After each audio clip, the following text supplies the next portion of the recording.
사랑하는 성도 여러분, 안녕하세요. 지나간 밤도 평안히 쉬셨나요? 오늘도 새날을 주님의 은혜 가운데 거하는 복된 한 날로 삼아 살아가시기를 소망합니다.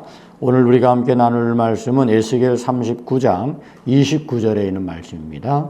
제가 한번 읽고 또 여러분 같이 읽겠습니다. 내가 다시는 내 얼굴을 그들에게 가리지 아니하리니 이는 내가 내 영을 이스라엘 족속에게 쏟았음이라. 주 여호와의 말씀이니라. 아멘. 같이 읽겠습니다. 내가 다시는 내 얼굴을 그들에게 가리지 아니하리니 이는 내가 내 영을 이스라엘 족속에게 쏟았음이라. 주 여호와의 말씀이니라. 아멘. 이스라엘의 회복에 대한 말씀을 에스겔을 통해 계속 선포하십니다.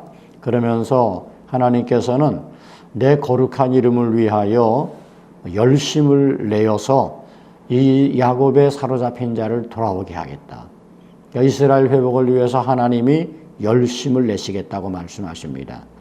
그것으로 인하여 이제 흩어졌던 이스라엘 백성들이 땅으로 돌아와 평안히 거주하게 하고, 그리고 그들로 말미암아 나의 거룩함을 나타내게 하겠다. 그렇게 말씀하십니다.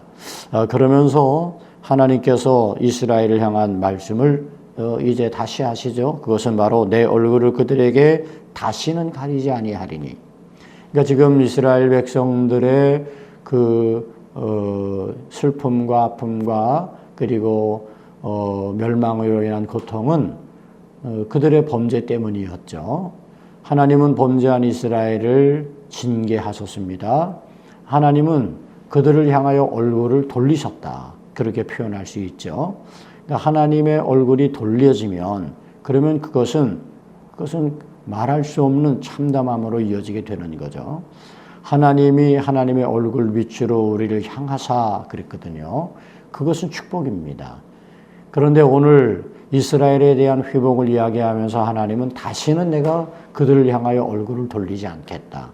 이 얼마나 복된 말씀입니까? 사랑하는 성도 여러분, 여러분들이 믿음으로 살아가는 동안 하나님의 얼굴이 늘 여러분을 향할 수 있게 되기를 축복합니다. 다시는 얼굴을 돌리시는 일이 없도록 우리가 늘 하나님 앞에 신실한 믿음 가지고 우리가 죄 가운데 거하지 말고 성결한 그리스도인의 삶을 힘써 살아가야 될 줄로 믿습니다. 그래서 하나님께서는 이제 이런 하나님의 회복을 위해서 내 영을 이스라엘 족속에게 쏟아내리라. 하나님의 영이 거주하면 그러면 거기 회복이 일어나게 되는 거죠. 하나님의 영이 떠나간 자리는 저주입니다. 그러나 하나님의 영이 임재하는 곳에는 영광이 나타나게 되는 거죠. 회복이 일어나고 치유가 일어나고 놀라운 하나님의 역사들이 보여지는 거죠. 여러분의 삶의 자리에도 하나님의 영이 임하기를 축원합니다. 가정에도 하나님의 영이 임하고 여러분의 심령에 하나님의 영이 임하고 여러분이 몸담고 있는 삶의 자리마다 하나님의 영이 임하는 거죠. 하나님의 교회 가운데 하나님의 영이 머무는 거죠. 그렇게 함으로써 회복하시고 치유하시고 고치시고 온전케 하시는 하나님의 놀라운 역사가 여러분 가운데 있게 되기를 축복합니다. 하나님께서는 이런 말씀을 하십니다. 이것은 내가 내 영을 그들에게 쏟아 부어 주심으로 이제 그들로 하여금 하나님의 거룩한 백성으로서의 모습을 보게 하시겠다는 거죠. 그래서 하나님의 위대함과 하나님의 거룩함을 나타내는 그런 성도의 삶을 살아갈 수 있게 하시겠다는 거죠. 오늘 하루를 살아가는 동안도 하나님의 영이 여러분 가운데 임하시기를 축원합니다.